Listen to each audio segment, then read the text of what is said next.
اللهم صل على محمد في أول كلامنا اللهم صل على محمد في أوسط كلامنا اللهم صل على محمد في آخر كلامنا.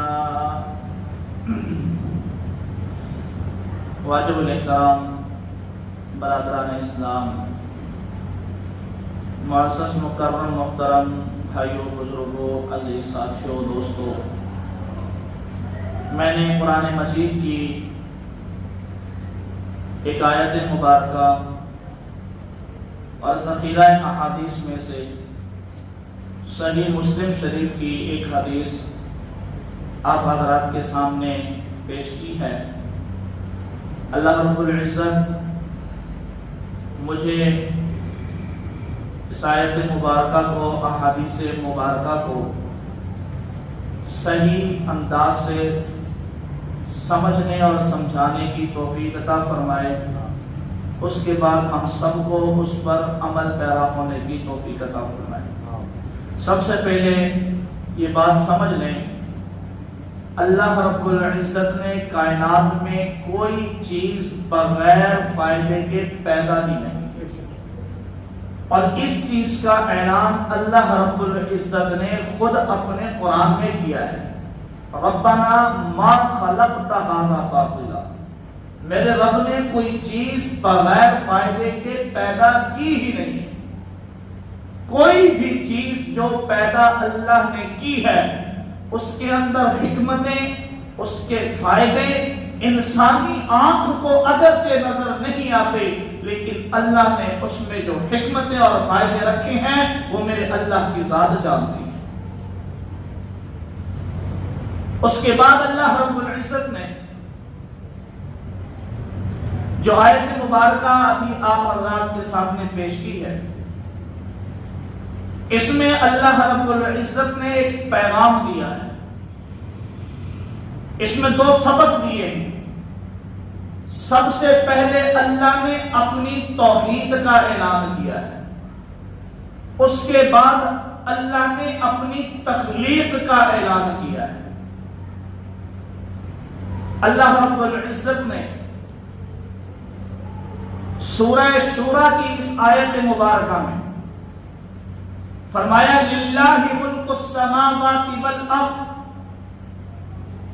زمین و آسمان اللہ ہی کے قبضہ قدرت میں ہیں، یہ اسی کے ہیں، اسی کی بادشاہی، اسی کی حاکمیت زمین و آسمان پر ہے. اور اللہ نے زمین و آسمان کا تذکرہ کر کے ان کے درمیان جو بھی چیزیں ہیں سب چیزوں کو اپنے کور میں لے کر، اختیار میں لے کر یہ بتا دیا کہ جو زمین و آسمان کا مالک ہے وہی تمام کے تمام خزانوں کا بھی مالک ہے. للہ ملک السماوات والارض یخلق ما یشاء، وہ جو چاہتا ہے پیدا کر دیتا ہے، اس سے کوئی پوچھنے والا نہیں ہے، اس سے کوئی سوال کرنے والا نہیں ہے. یخلق ما یشاء، اس لیے کہ حاکمیت اس کی ہے، اس لیے کہ قبضہ قدرت اس کا ہے، اس لیے کہ وہ تمام جہانوں پر بادشاہ ہے، زمین و آسمان پر اس کی بادشاہی ہے. اللہ نے یہ اعلان کر کے بتا دیا ہر مشکل کا حل میرے پاس ہے، ہر درد کی دوا میرے پاس ہے، ہر خزانے کی چابی میرے پاس ہے. کائنات کے اندر کچھ پانا چاہتے ہو تو درے خدا پہ آنا پڑے گا. تم دنیا کے مورتیوں اور دنیا کی پرکشش رونقوں کو اپنا معبود اور اپنی مشکل کشا اور اپنا حاجت روا مانتے ہو. میرا قرآن پڑھو تو صحیح، میں کیا اعلان کرتا ہوں. میں نے کہا اللہ تیرا کیا اعلان ہے؟ اللہ نے بار بار یہ کہہ دیا للہ ملک السماوات والارض، زمین و آسمان کے خزانے میرے اللہ کی قدرت میں ہیں۔ یخلق ما یشاء یہب لمن یشاء اناثا ویہب لمن یشاء الذکور۔ میں آج جو آپ کے سامنے بات کرنے جا رہا ہوں وہ اس حوالے سے گزشتہ روز، گزشتہ 2-3 دنوں پہلے آپ نے دیکھا ہوگا کہ میاں والی کے اندر ایک بڑا ہی المناک دردناک ایک واقعہ ہوا ہے۔ سب لوگ اس سے باخبر ہیں۔ میں سمجھتا ہوں کوئی ایسا فرد نہیں ہوگا جو ایسے واقعے سے ناواقف ہو۔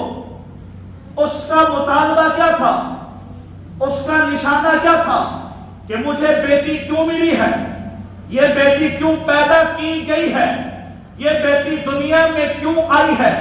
اس معصوم سی کلی کو گولیوں سے چھلنی کر دیا گیا، اس کا کیا قصور تھا، اس کا کون سا نقصان تھا، اس کی کوئی قصور کی کوئی وجہ تو بتاؤ۔ لیکن یہی بیٹی ہوگی، کل قیامت کا دن ہوگا، سارے مجرم لین میں کھڑے ہوں گے، اللہ کا اعلان ہوگا وَامْتَازُوا الْيَوْمَ أَيُّهَا الْمُجْرِمُونَ۔ آج کے دن مجرموں کو الگ کر دیا جائے، مومنوں کو الگ کر دیا جائے۔ آج انصاف کا دن ہے۔ وَامْتَازُوا الْيَوْمَ أَيُّهَا الْمُجْرِمُونَ۔ مجرموں کو مسلمانوں سے، اللہ کے نیک بندوں سے الگ کر دیا جائے گا۔ ایک طرف مجرم کھڑے ہوں گے اور یہ جو بیٹی جس نے ابھی دنیا میں آنکھ کھولی ہی تھی، یہ آ کر کے اپنے باپ کا گریبان پکڑے گی اور پکارے گی بِأَيِّ ذَنبٍ قُتِلَتْ، مجھے کس جرم میں قتل کیا گیا۔ یہ ایک بیٹی نہیں ہوگی، وہ بھی بیٹیاں ہوں گی جو پیغمبر کے زمانے سے پہلے لوگ اپنی بیٹیوں کو زندہ درگور کر دیا کرتے تھے، وہ ساری بیٹیاں جمع ہو کر آئیں گی اور وہ سب باپ جو بیٹیوں سے نفرت کی وجہ سے یا تو ماں کے پیٹ میں ضائع کروا دیا کرتے تھے یا دنیا میں آنے کے بعد کسی گندگی کے ڈھیر پر پھینک دیا کرتے تھے یا اس سفاکیت کا مظاہرہ کرتے تھے کہ ان کو گولیوں سے چھلنی کر دیا جاتا تھا، ایسے سارے باپ جمع ہوں گے اور ساری بیٹیوں کے ہاتھ اپنے باپ کی گردن میں ہوں گے اور وہ سوال کریں گی کہ اَيِّ ذَنبٍ قُتِلَتْ، ہمیں بتایا جائے ہمیں کس جرم میں قتل کیا گیا ہے۔ بیٹی کی عظمت اور مقام کو تم کیا جانتے ہو، تم کیا پہچانتے ہو؟ آؤ اللہ کے قرآن کا مطالعہ تو کرو۔ اللہ کا قرآن بتاتا کیا ہے، اللہ کا قرآن سکھاتا کیا ہے، اللہ کا قرآن سبق کیا دیتا ہے۔ فرمایا یخلق ما یشاء یہب لمن یشاء اناثا ویہب لمن یشاء الذکور، جسے چاہتا ہے بیٹیاں عطا کرتا ہے، جسے چاہتا ہے بیٹے عطا کرتا ہے۔ قابل توجہ بات ہے، ہم بیٹوں کو ترجیح دیتے ہیں، ہر خوشی پر بیٹا مقدم بیٹی مؤخر۔ عید کی خوشی ہو بیٹے کو مد نظر رکھتے ہیں، بیٹی کو دوسرے نمبر پر رکھتے ہیں۔ دیگر تہوار ہو، دیگر خوشی کا موقع ہو، وراثت کا مسئلہ ہو اور جناب دیگر معاملات کا مسئلہ ہو، ہم ایسی سوچ سے سوچتے ہیں کہ پہلے بیٹا پھر بیٹی۔ اللہ کے قرآن پہ قربان جاؤں، اللہ نے جب اولاد کا ذکر کیا تو پہلے بیٹیوں کا ذکر کیا ہے، پھر بیٹوں کا ذکر کیا ہے۔ علامہ ابن قیم رحمہ اللہ اپنی تفسیر کے اندر اس آیت کی تفسیر میں لکھتے ہیں، اللہ نے ان لوگوں کو، ان جاہلوں کو جواب دیا ہے جو بیٹی کو مؤخر کرتے ہیں، بیٹے کو مقدم کرتے ہیں، جو بیٹی کو چھوڑ کر کے بیٹے کو سینے سے لگاتے ہیں، جو بیٹی کو چھوڑ کر کے بیٹے کو اچھا سمجھتے ہیں، جو جو بیٹی کو چھوڑ کر کے جناب بیٹے کو اپنا سہارا سمجھتے ہیں، اللہ نے پیغام دیا ہے میں چاہوں تو بیٹیاں عطا کر دوں، میں چاہوں تو بیٹے عطا کر دوں۔ اللہ نے پہلے بیٹی کا ذکر کر کے یہ بتا دیا ہے تم بیٹوں کو سہارا سمجھتے ہو، تم بیٹوں کو اول رکھتے ہو، لیکن میں اللہ تو بیٹیوں کو مقدم رکھ رہا ہوں۔ یخلق ما یشاء یہب لمن یشاء اناثا ویہب لمن یشاء الذکور۔ یہ اللہ کا قرآن اعلان کر رہا ہے کہ نہیں کر رہا؟ سوچنے کی بات یہ ہے، قابل غور بات یہ ہے، قابل فکر بات یہ ہے کہ کچھ پڑھے لکھے جاہل ناعاقبت اندیش، کچھ پڑھے لکھے جہالا کے سردار بیٹی کے پیدا ہونے پر بیوی کو طعنہ دیتے ہو، بیٹی کے پیدا ہونے پر بیوی کو طلاق دے دیتے ہو، بیٹی کے پیدا ہونے پر بیوی کو چھوڑ دیتے ہو یہ کہہ کر کے بیٹی کیوں پیدا کی ہے؟ وہ اللہ کے قدرت سے پیدا ہوئی ہے، تیرے باپ کے کارخانے سے پیدا ہو کر کے نہیں آئی۔ یہ تو اللہ کا قرآن اعلان کر رہا ہے نا، اللہ تو خود کہہ رہا ہے یہب لمن یشاء اناثا، یہ تو میری مرضی ہے، میں جسے چاہے بیٹی دیتا ہوں۔ اور یاد رکھو ہر کسی کو بیٹی بھی نہیں ملتی ہے،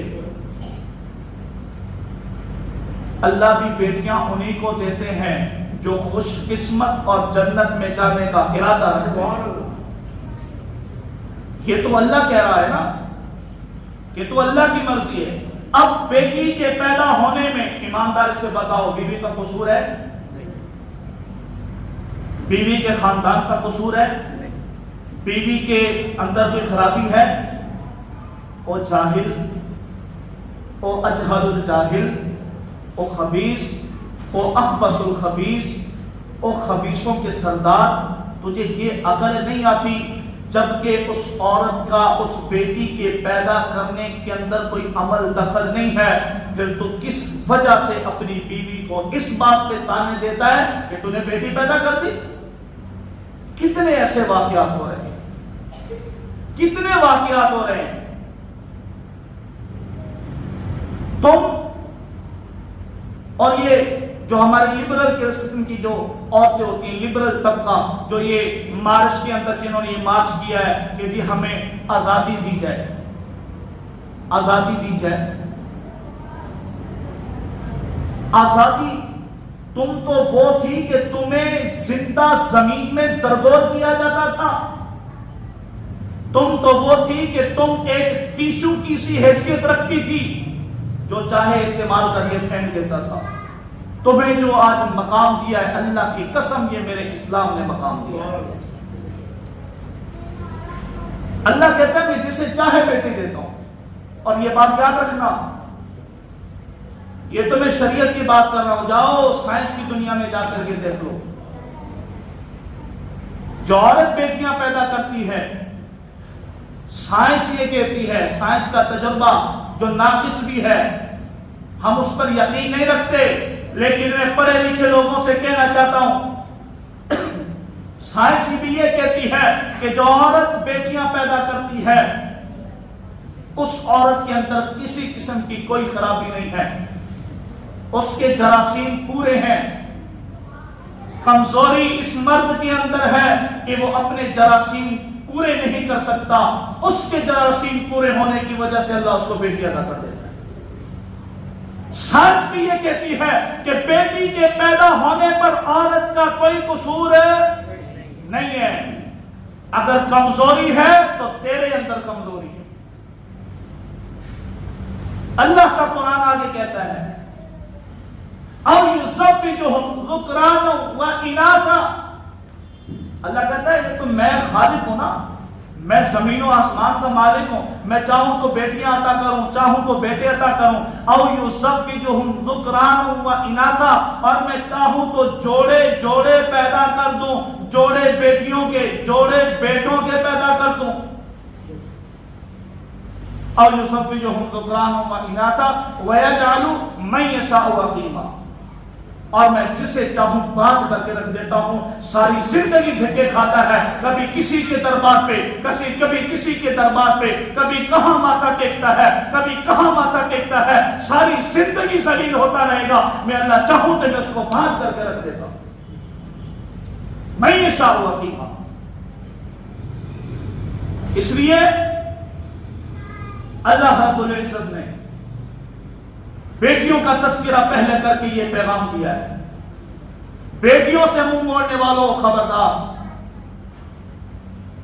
اور سورہ نحل کے اندر اللہ نے ان لوگوں کی صفات بھی ذکر کی ہیں, ان کافروں اور مشرکوں کی صفات بیان کی ہیں. یاد رکھو, بڑی اہم بات کرنے جا رہا ہوں. بیٹیوں سے منہ موڑنے والوں, اللہ نے سورہ نحل کے اندر کافروں اور مشرکوں کی جہاں اور صفات بیان کی ہیں, اللہ نے وہاں ایک یہ صفت بھی بیان کی ہے, وَإِذَا بُشِّرَ أَحَدُهُمْ بِالْأُنْثَىٰ وَإِذَا بُشِّرَ أَحَدُهُمْ بِالْأُنْثَىٰ جب خوشخبری دی جاتی ان میں سے کسی ایک کو بیٹی کے پیدا ہونے کی. اللہ نے بیٹی کے پیدا ہونے کو خوشخبری سے تعبیر کیا ہے.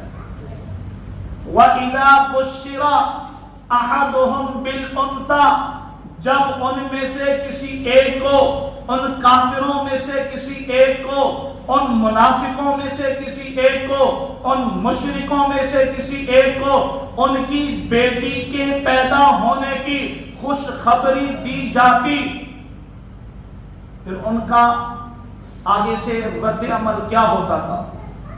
وَإِذَا بُشِّرَ أَحَدُهُمْ بِالْأُنْثَىٰ ظَلَّ وَجْهُهُ مُسْوَدًّا وَهُوَ كَظِيمٌ. اللہ کہتے ہیں کہ جب ان کو خوشخبری ملتی تھی تو مارے غم کے ان کے منہ کالے ہو جایا کرتے تھے اور وہ غم کے اندر نٹھال ہو جایا کرتے تھے. یہ کن کی صفات ہے؟ بولو, یہ کن کی صفات ہے؟ یہ کافروں کا وصف ہے, یہ کافروں کی اور مشرکوں کی صفات ہے. وَإِذَا بُشِّرَ أَحَدُهُمْ بِالْأُنْثَىٰ ظَلَّ وَجْهُهُ مُسْوَدًّا وَهُوَ كَظِيمٌ. ان کا چہرہ سیاہ ہو جاتا تھا اور ان کا دل غم سے بھر آتا تھا. يَتَوَارَىٰ مِنَ الْقَوْمِ مِنْ سُوءِ مَا بُشِّرَ بِهِ. اور وہ آدمی اپنی قوم سے چھپتا تھا کہ میرے گھر بیٹی پیدا ہوئی ہے, جس پیدا ہونے کی خوشخبری دی گئی ہے. اب اس خوشخبری کی برائی سے وہ لوگوں سے چھپتا تھا اور دل ہی دل میں یہ سوچتا تھا, أَيُمْسِكُهُ عَلَىٰ هُونٍ أَيُمْسِكُهُ عَلَىٰ هُونٍ, کیا میں اس کو ذلت کے ساتھ زندہ رکھوں یا میں اس کو زمین کے اندر زندہ گاڑ دوں. وہ آدمی یہ سمجھتا تھا, یہ فیصلہ کرتا تھا دل ہی دل کے اندر, اب میرے لیے دو ہی راستے ہیں, یا تو اس کو زندہ رکھوں ذلت کے ساتھ یا اس کو زندہ زمین میں جو ہے وہ گاڑ دوں. اللہ نے آگے تنبیہ کی, الا خبردار, ساء ما یحکمون, جو تیرا دل فیصلہ کر رہا ہے یہ فیصلہ بہت ہی برا ہے. الا ساء ما یحکمون. اب بیٹی کے پیدا ہونے پر جو کافروں کی صفات, جو مشرکوں کی صفات تھی, کیا آج ہمارے معاشرے میں یہ صفات نہیں ہے؟ آج ہمارے معاشرے میں بیٹا پیدا ہوتا ہے, بڑی دعوتیں ہوتی ہیں, بڑے جناب خوشیوں کا اظہار کیا جاتا ہے. اگر وہ صاحب حیثیت آدمی ہے, وڈیرا ہے, مالدار ہے, تو جناب دور دراز سے لوگ آ رہے ہیں. کہاں جا رہے ہیں کہ فلاں کے یہاں بیٹا ہوا ہے, اس نے بڑے اہتمام کے ساتھ دعوت کا انتظام کیا ہے, ہمارے ہاں بیٹا پیدا ہو اتنی بڑی خوشی. جبکہ بیٹی پیدا ہوتی ہے تو ہمیں ایسے محسوس ہوتا ہے جیسے ہمیں سانپ سونگ جاتا ہے. اپنے دلوں کے اندر دیکھو, کیا ہماری وہی صفات تو نہیں ہے جو کافروں اور مشرکوں کی صفات ہے؟ حضرت انس رضی اللہ تعالی عنہ روایت کرتے ہیں, جناب محمد الرسول اللہ صلی اللہ علیہ وسلم نے فرمایا, من عال جاریتین حتی تبلغا. صحیح مسلم شریف کی روایت بیان کر رہا ہوں, صحیح مسلم شریف کی روایت, من عال جاریتین حتی تبلغا, وہ شخص جس نے 2 بیٹیوں کی پرورش کی، حتیٰ کہ وہ بڑی ہوگی، بالغ ہوگی، ان کو اچھے گھر کے اندر شادی کر کے رخصت کر دیا. جاء یوم القیامت، کل قیامت کا دن ہوگا، ہر آدمی اپنے نفس نفسی کے عالم میں ڈوبا ہوا ہوگا، لیکن جو آدمی 2 بیٹیوں کی اچھی پرورش کر کے اچھے گھر کے اندر بیاہ دے، اللہ کے نبی کہہ رہے ہیں جاء یوم القیامت انا وہوا، قیامت کے دن میں اور وہ دونوں ساتھ آئیں گے. آگے فرمایا وَضَمَّ، صحابی روایت کرتا ہے وَضَمَّ أَصَابِعَهُ، اس روایت کے بعد رسول اللہ نے یوں اپنی انگلیاں ملا دی کہ وہ آدمی اور میں کل قیامت کے دن یوں ایک ساتھ برابر جائیں گے. صحیح مسلم کی روایت، انس بن مالک رضی اللہ تعالیٰ عنہ راوی. کتنی بڑی خوشخبری ہے اس شخص کے لیے جو 2 بیٹیوں کی پرورش کرتا ہے. بخاری شریف کے اندر ایک اور روایت ہے، حضرت ابو ہریرہ رضی اللہ تعالیٰ عنہ سے روایت ہے. آپ صلی اللہ علیہ وسلم صحابہ کی مجلس میں بیٹھے ہیں، فرمایا کہ جس نے 2 بچیاں پیدا کی، 3 بیٹیاں، ان کی سختی، ان کی شدت، ان کی خوشی برداشت کی، صبر کیا، اچھی تربیت کی، اچھا ان کو پہنایا، ہر لحاظ سے جو اس کے پاس حیثیت اور طاقت تھی اس کے مطابق اچھی پرورش کی. کل قیامت کے دن وہ 3 بیٹیاں ایک باپ کو جنت میں لے کر کے جائیں گے. ایک صحابی کھڑے ہو گئے، صحابہ تو صحابہ تھے نا، وہ تو مشتاق تھے، وہ تو نیکیوں کو تلاش کرتے تھے، وہ تو صحابہ تھے. کوئی آج کل کے ہم دعوے کے جو مسلمان ہیں وہ صرف دعوے کے مسلمان نہیں تھے، وہ مشتاق تھے.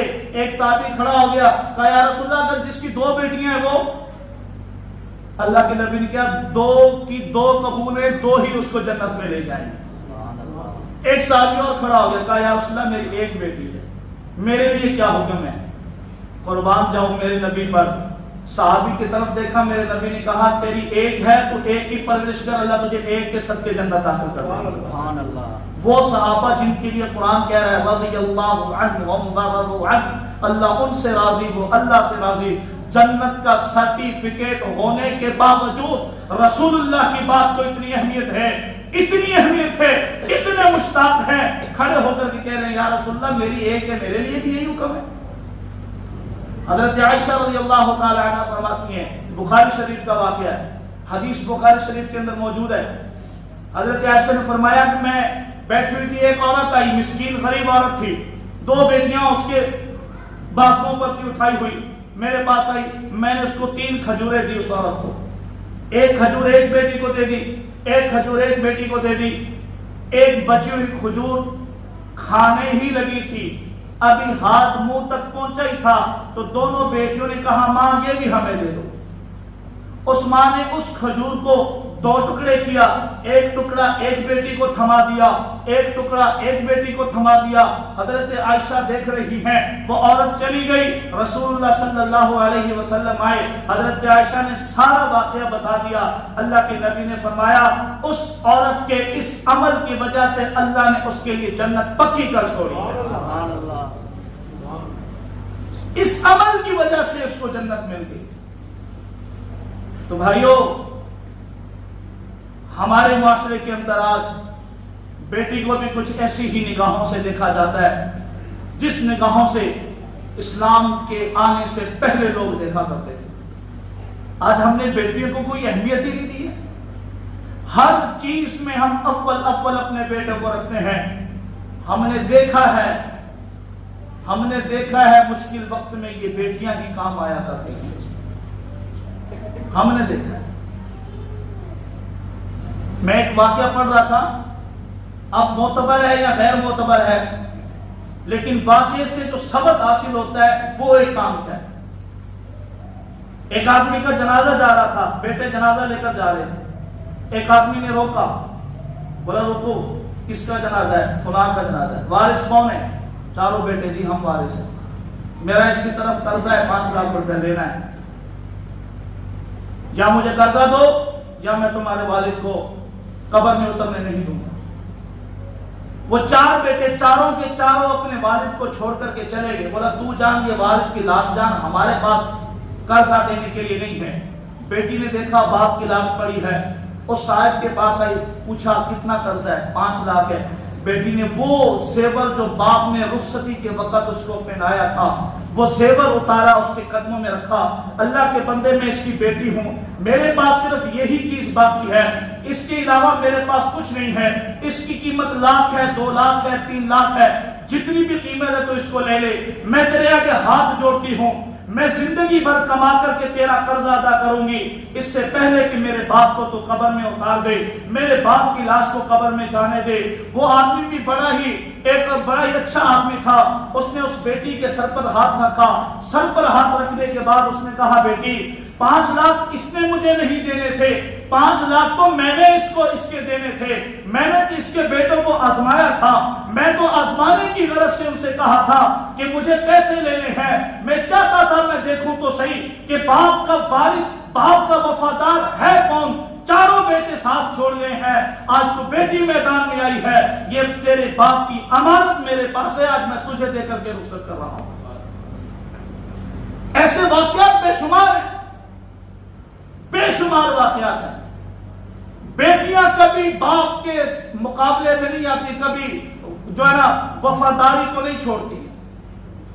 اس لیے ہم جس بھی معاشرے میں جی رہے ہیں اس وقت، ہمیں اپنی بیٹیوں کو ان کے پورے حقوق دینے چاہیے، ان کو اتنا ہی پیار کی نظر سے دیکھو جتنا اپنے بیٹوں کو پیار کی نظر سے دیکھتے ہو۔ یہ بیٹیاں تو مہمان ہیں، یہ 10 12 15 16 18 سال کے بعد تو اپنے گھر کو چلی جاتی ہیں، یہ تو دوبارہ اس ڈر سے تمہارے گھر پہ نہیں آتی ہیں کہ کہیں ابا کے پاس خرچہ نہ ہو، میں جا کر کے بیٹھ جاؤں۔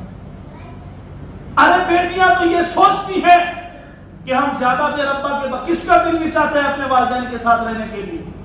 خدا کی قسم، یہ بیٹی ہوتی ہے، شادی کے بعد آتی ہے، دیکھتی ہے باپ غریب ہے، صاحب حیثیت نہیں ہے، میرے 4 5 بچے ہیں، وہ 1 2 دن رہ کر چلی جاتی ہے، کوئی بہانہ لگا دیتی ہے، لیکن حقیقت میں وہ یہ جانتی ہے کہ میرے والد کے پاس اتنے خرچے نہیں ہے کہ وہ ہمارے خرچوں کو اٹھائے۔ کس حد تک وہ بیٹی سوچتی ہے۔ میرے نبی کی اولاد میں سب سے پہلے اللہ نے بیٹی ہی کو عطا کی تھی، اور میرے نبی کو اتنی محبت تھی، اتنی محبت تھی، ایک مرتبہ حضرت فاطمہ دونوں بیٹوں حسن و حسین کو اٹھایا، روتی ہوئی گھر آ گئی، رسول اللہ کھڑے ہو گئے، فاطمہ کیا ہوا؟ کہا یا رسول اللہ وہ علی رضی اللہ تعالی عنہ۔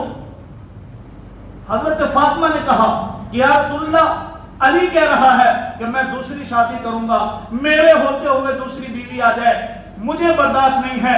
رسول اللہ نے علی کو بلایا اور علی سے کہا کہ جب تک فاطمہ زندہ ہے میں محمد تجھے کہہ رہا ہوں تو دوسری شادی نہیں کر سکتا۔ اپنی بیٹی کی محبت میں اللہ کے نبی نے علی کو منع کر دیا۔ حضرت عائشہ فرماتی ہیں جب حضرت فاطمہ آتی رسول اللہ کھڑے ہو جاتے، ان کا ہاتھ چومتے، ان کے ماتھے پہ بوسہ دیتے، خوش آمدید کہتے، بیٹی کیسی ہو، بیٹی طبیعت ٹھیک ہے، آؤ یہاں بیٹھو۔ حضرت فاطمہ وہاں بیٹھتی تھی جہاں رسول اللہ بیٹھا کرتے تھے۔ اتنی محبت ہے میرے نبی کو۔